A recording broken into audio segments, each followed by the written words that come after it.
আপনাদের সবাইকে স্বাগতম ClickNtech.com-এ। আমি আজকে আলোচনা করব কিছু ভিডিও এডিটিং এর বেসিক কিছু বিষয়, খুব ছোট। আমি জাস্ট মনে করিয়ে দিচ্ছি যে আমরা ভিডিও এডিটিং এর কাজ করতে পারি এবং আমরা আগামীতে আরও কাজ করব। সো আপনারা আমাদের সাবস্ক্রাইব করেন এটার জন্য কয়েকটা জিনিস। তো প্রথম হচ্ছে sequence. What is sequence? Sequence হচ্ছে একটা স্টোরি বিল্ড আপ করা, মানে ভিজুয়াল দিয়ে একটা স্টোরি বিল্ড আপ করা। তো সিকোয়েন্স তৈরি করার জন্য কয়েকটা শট লাগে, long shot, mid shot, close shot. এটা হচ্ছে মিনিমাম 3টা শট। এছাড়া আরও অনেকগুলো শট আছে, সেই শটগুলো নিয়েও আমরা আলোচনা করব এবং সেটার জন্য আলাদা একটা পর্ব লাগবে। এই একটা ভিডিওর ভিতরে ওটা করলে একটা খিচুড়ি হয়ে যাবে, সেটা আমি করতে চাচ্ছি না। সো সিকোয়েন্সের বিষয়টা আপনাদের খেয়াল রাখতে হবে। ভিডিও বানানোর সময় সিকোয়েন্স তৈরি করার প্র্যাকটিস করেন, কারণ আগামী যে সময়টা আসছে সে সময় ওই ঠাস ঠাস বিভিন্ন ভিডিও জোড়া দিয়ে এডিট করলেই আসলে হবে না। আপনাকে স্টোরি ক্রিয়েট করতে হবে এবং সেই স্টোরির মধ্যে একটা মিনিংফুল ব্যাপার থাকতে হবে। সো সিকোয়েন্সের বিষয়টা আপাতত জেনে রাখেন। আমাদের কয়েকদিনের মধ্যে ভিডিওটা আসবে এবং সেই ভিডিওটা আপনারা দেখতে পারবেন। দ্বিতীয় যেটা হচ্ছে আমার অবজারভেশন, সেটা হচ্ছে আমরা বিভিন্ন ধরনের অ্যাক্সিডেন্টের রক্তাক্ত ছবিগুলো দেখিয়ে দিই। এটা আসলে ঠিক না, ইউটিউবও এটা সাজেস্ট করে না। সো আমরা এটা শ্যুট না করি। আমরা চেষ্টা করি একটা ফ্রেমের ভেতরে যাতে একেবারে এক কোণায় যাতে অ্যাক্সিডেন্টের একটা ছাপ থাকে আর বাকি ফ্রেমটা নর্মাল থাকে। আমরা যাতে কখনোই ভিডিওর ভেতরে বা থাম্বনেলে এরকম ব্লাডের ছবি, এরকম বিভৎস কোনো ছবি দিয়ে আমাদের যাতে ভিউয়ার এনে আমাদের অর্থ ইনকাম করতে না হয়, এই সাজেশনটা থাকলো সবার জন্য। তারপর যদি আর একটা বিষয়ে বলা হয়, সেটা হচ্ছে আমরা প্রচুর পরিমাণে কথা বলি। অডিও রেকর্ড করার সময় পেছনে অনেক ধরনের কথা বলি, অনেক সময় অনেক স্ল্যাং ইউজ করি। বেশ কয়েকজনেরই আমি দেখেছি যারা ভিডিও ব্লগিং করছেন কিন্তু তারা বেশ আজে বাজে কথা বলছেন, যেটা আসলে একটা বাচ্চা নিয়ে দেখতে পাচ্ছেন না। আপনি আপনার নিজের মা বাবাকে নিয়েই দেখতে পারবেন না, বা আপনি আপনার নিজের সন্তানকে নিয়ে দেখতে পারবেন না। সো ওই জিনিসগুলো আরোর জন্য দেখতে পারে না, হয়তো বা সে বুঝেও না যে আপনার এটার ভিতরে এরকম স্ল্যাং ইউজ করেছেন।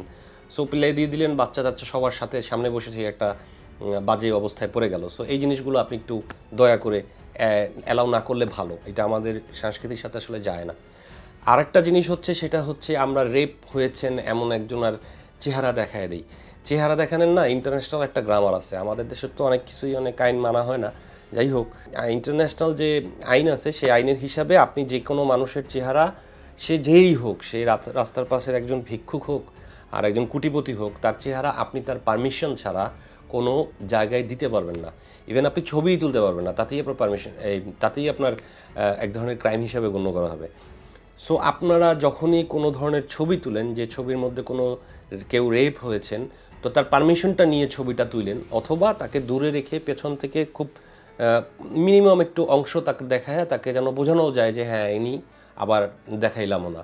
সবচেয়ে ভালো হচ্ছে না দেখানোর। এই একটা জিনিস খুব গুরুত্বপূর্ণভাবে আপনাদের মনে রাখা উচিত এবং আমারও মনে রাখা উচিত। আমিও আপনাদের বলতে বলতে একটু মনে করে নিচ্ছি বিষয়গুলো, কারণ আমিও আপনাদের মতোই তো একজন কাজ করি। আরেকটা বিষয় হচ্ছে, সেটা হচ্ছে যে কোনো বিভৎস দৃশ্য, একটা ডেড বডি পড়ে আছে, একজন ফাঁসি দিয়েছেন, তার ডেড বডি ঝুলে আছে, এই জিনিসগুলো আমরা দেখতে খুব পছন্দ করি। এটা আসলে সবাই পছন্দ করে না। সো এই জিনিসগুলো আমরা না করি, আমরা ফ্রেমগুলো একটু ভিন্নভাবে ধরি। তাকে একটা কোণায় রেখে আমরা বড় করে একটা ফ্রেম ধরি, একটা কোণার ভেতরে তার একটা শরীরের একটা জাস্ট একটা লাইন থাকলো, বা তার পায়ের নিচের অংশ দিয়ে একটা ছবি নিলাম, তার হাতের একটু অংশ নিলাম, নিয়ে আমরা মুখে বলে দিলাম এবং জিনিসটা মানুষের কাছে চলে গেল। সো আমরা সবসময় চেষ্টা করব যে আমরা আমাদের প্রত্যেকটা ভিডিওতে যাতে আমাদের একটা দায়িত্ববোধের পরিচয় থাকে। আমরা একটা অন্যায় কোনো কিছু যাতে আমাদের ভিডিওতে চলে না আসে, এবং সেটার জন্য আমাদের ভবিষ্যৎ প্রজন্ম বা বর্তমানে আমরা যাতে কখনোই কারো কাছে লজ্জিত না হই, তাতে আমাদের পরিবেশটা খুব সুন্দর থাকবে।